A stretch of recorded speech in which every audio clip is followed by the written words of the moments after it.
Buenos días o buenas noches, según sea el caso. Hoy día vamos a continuar el tema que estábamos haciendo en la anterior clase, que es arquitectura de computadoras. Ahora vamos a repasar un poco la clase anterior. Entonces vamos. Entonces, concepto. ¿Qué hemos dicho que era la arquitectura de computadoras?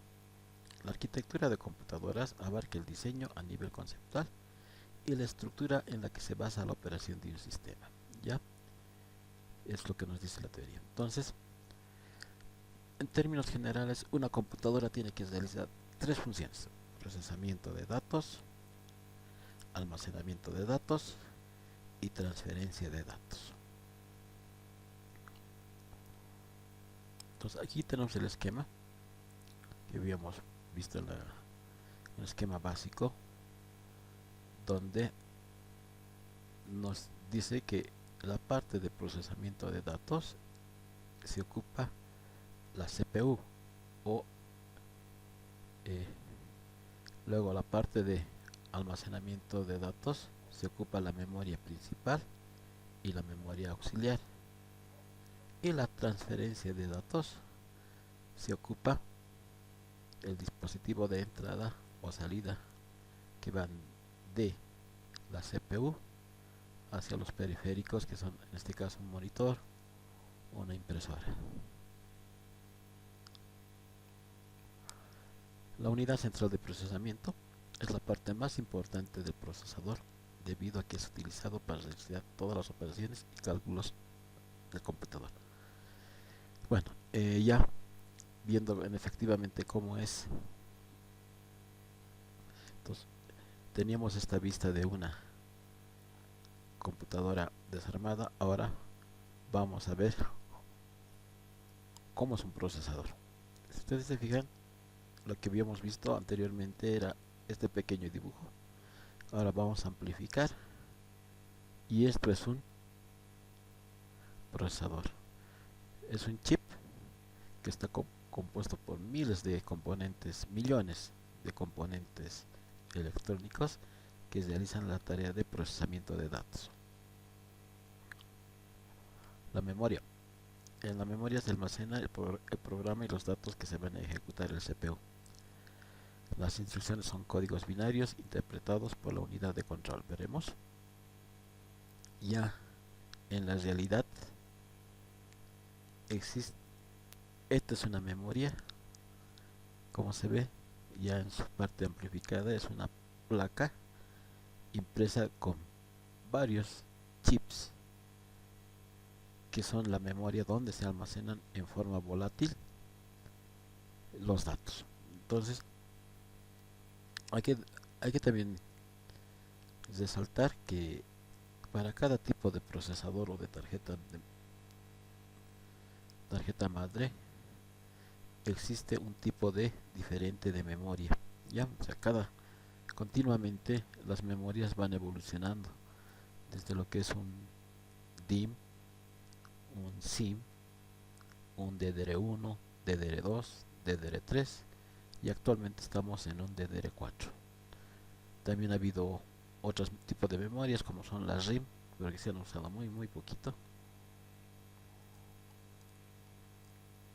La memoria secundaria, ya aquí me van a disculpar, centrado en una gráfica. En realidad la memoria secundaria son el disco duro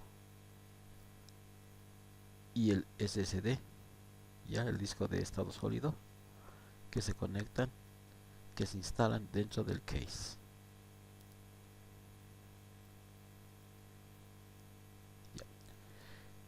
Los dispositivos de entrada y de salida. Estos dispositivos son los que permiten la entrada de datos al computador y la salida de información una vez procesada. Entonces veremos, ¿qué es un dispositivo de salida? Miren, estos son los dispositivos de salida. En primera instancia están los puertos que están conectados o que están montados sobre la tarjeta madre. Luego están las tarjetas de sonido, en este caso la tarjeta de video. Aquí también hay sonido, salidas para sonido y salidas para video, pero se puede mejorar el rendimiento de la computadora instalando tarjetas ya con trabajo dedicado. Entonces, ahora eh, he, pre he preparado una red de conceptos que vamos a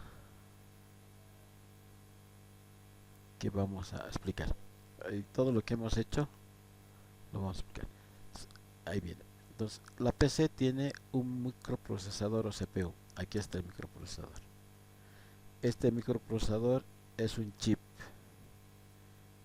que ejecuta instrucciones. Son secuencia de órdenes y se ven en programas. Muy bien.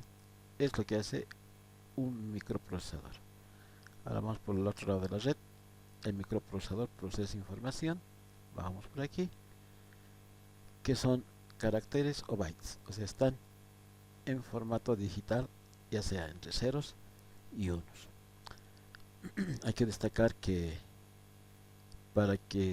cómo se representan los ceros y unos físicamente son que se representan mediante pulsos eléctricos de acuerdo al voltaje. Si yo quiero representar un 0, pongo 0.8 voltios. Y si quiero representar un 1, pongo 5 voltios. Entonces es lo que me da 0 y 1. Son dos estados eléctricos en realidad. Caracteres o bytes. ¿Ya? Y pueden secuenciar, es una secuencia de órdenes, ¿ya? Que se vuelven programas. Y pueden ser información relacionada con procesos. Seguiremos. Se almacena en memorias, pueden ser volátiles, no volátiles. Las memorias volátiles son la memoria RAM, lo que hemos visto aquí, las placas con circuitos impresos. Las no volátiles son los soportes ópticos y los soportes magnéticos. Entre los soportes ópticos están el lector de DVD y los soportes magnéticos están lo que es el disco duro. Y la memoria ROM, lo que vendría a ser el BIOS, que vamos a ir hablando dentro de un instante. Entonces, en el gabinete de la CPU existen módulos internos y módulos externos. Los externos son el teclado, el monitor y una impresora. Ya, aquí está. Y los internos son la fuente de poder, la motherboard, las tarjetas de expansión, los discos y la disquetera. Aunque ahora ya no se utiliza disquetera, ¿no? Una computadora con sus accesorios fuera de su lugar se vería de esta forma. Ya una computadora con sus accesorios, con todos sus accesorios, se vería de esta forma. Fíjense que hay conectividad entre los dispositivos externos y los dispositivos internos. Anterior, fíjense, esta tarjeta, por ejemplo, se conecta a estas ranuras, ya, o a estas ranuras, y el disco duro se conecta por un cable a estas ranuras. Vamos a ir viendo. Siguiente. ¿Ves? Ahí las tarjetas se conectan a las ranuras o slots de expansión, y los discos duros se conectan, si bien fuera de la tarjeta madre, pero tienen cables de conexión. En este caso son dos cables ID o cables pata. Y como también está la línea de alimentación, fíjense por esta parte, que conecta de la fuente de poder a la tarjeta madre y provee la energía para su funcionamiento. Siguiente. La tarjeta madre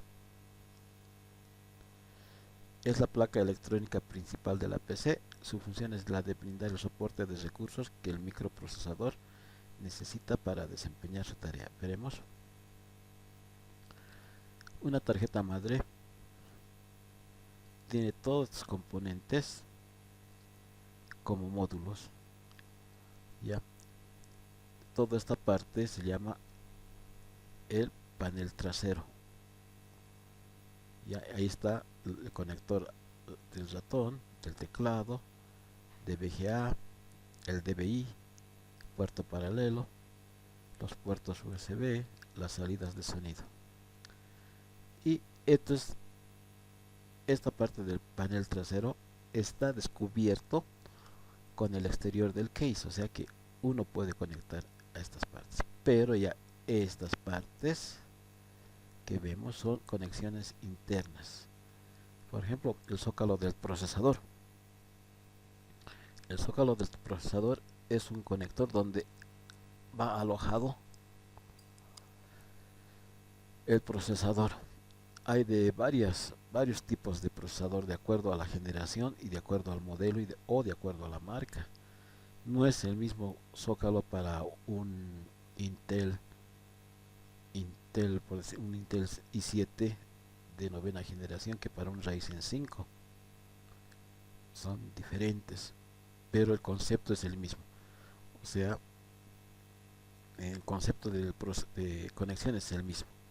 Luego están las ranuras de memoria, donde se instalan las memorias. Los conectores de alimentación, donde viene la alimentación de la fuente de poder. El puente NOT bridge, el SOT bridge, que son chipsets. Los conectores SATA, donde se conectan los discos duros. Los slots de expansión, en este caso son del tipo PCI. Ya. Y la BIOS, que es la que se encarga de mantener actualizada el reloj y la configuración de la tarjeta. Vamos a ir viendo uno por uno. La tarjeta madre es la placa electrónica principal de la PC. Su función es la de brindar soporte de recursos que el microprocesador necesita para desempeñar su tarea. Veremos. El zócalo del CPU. Este zócalo es un conector especial para el procesador que soporta el motherboard. En este caso, fíjense, este es un conector del tipo ZIF o Zero Insertion Force. ¿Por qué quiere decir Zero Insertion Force? Porque uno levanta esta palanca y esta parte se levanta como una tapa y ahí se puede alojar fácilmente el procesador sin ejercer ningún tipo de fuerza. Ya existen varios tipos de zócalos de CPU. Es de acuerdo al modelo y a la generación. Hay desde la Pentium 3 que utilizan este tipo de zócalo, pasando por la Pentium 4, luego la Core, luego la generación de las i3, i5, i7 y ahora ya con la i9. Los zócalos de memoria. Hemos visto que la memoria eran placas con circuitos impresos. ¿Y dónde se alojan? Se alojan precisamente aquí. En esta parte van insertadas las memorias. Tienen su lado. Hay varios tipos de memorias.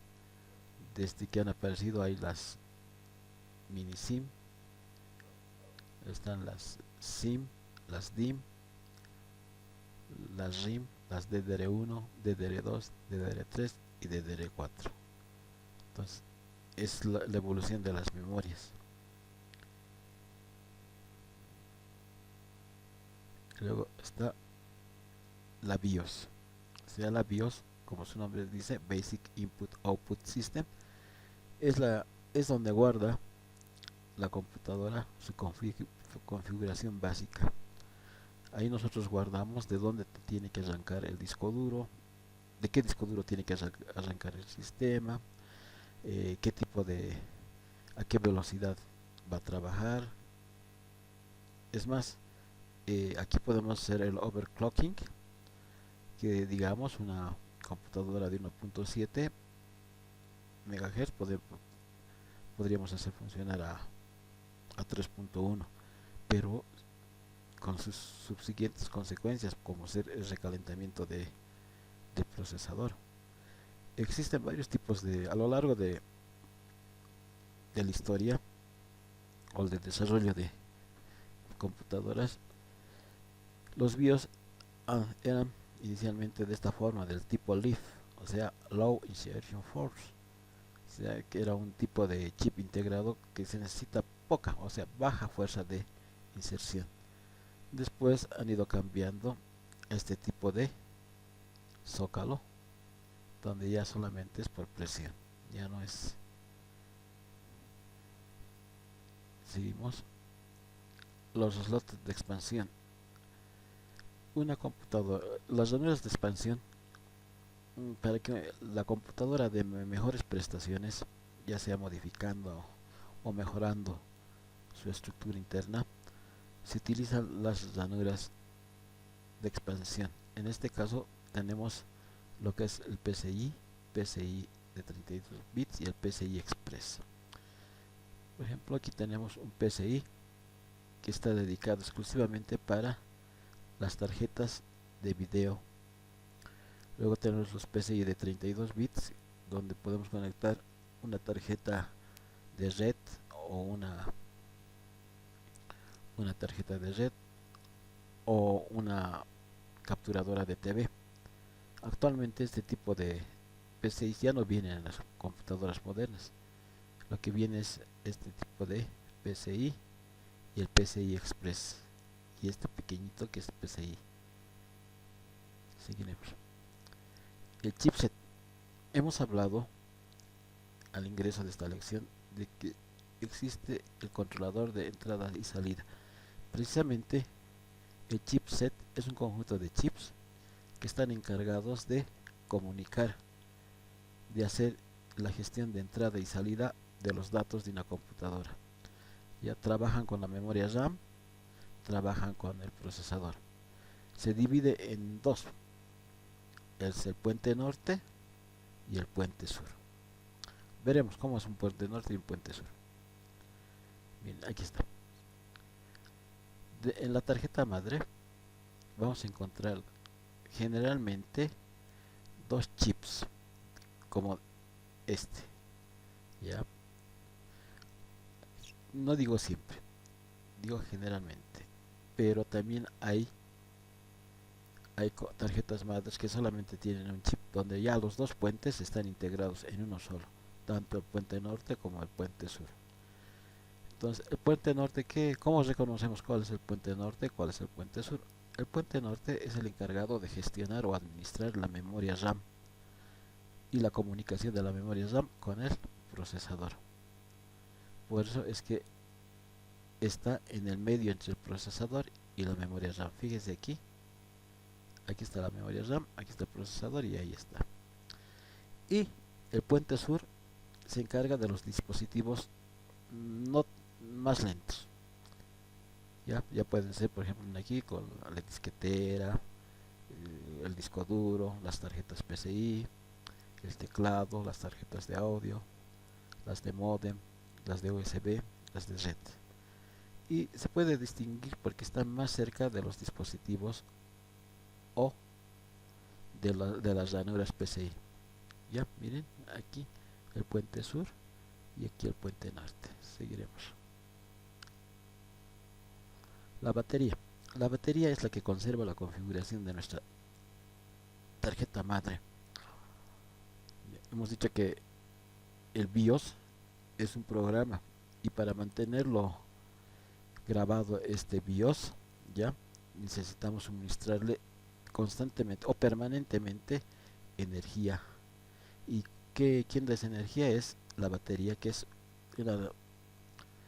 una pila del tipo de calculadora que tiene un código bien específico, que es el CR 2032. El 2032 en realidad, que es la que se utiliza en la mayoría de las computadoras, porque me ha tocado encontrar con que algunas computadoras ya un poco antiguas utilizan pilas alcalinas como las baterías que utilizamos en los controles remotos, un poco más pequeñitas, pero ese tipo utilizaban, pues la mayoría de los casos. Entonces aquí tenemos, esta se encarga de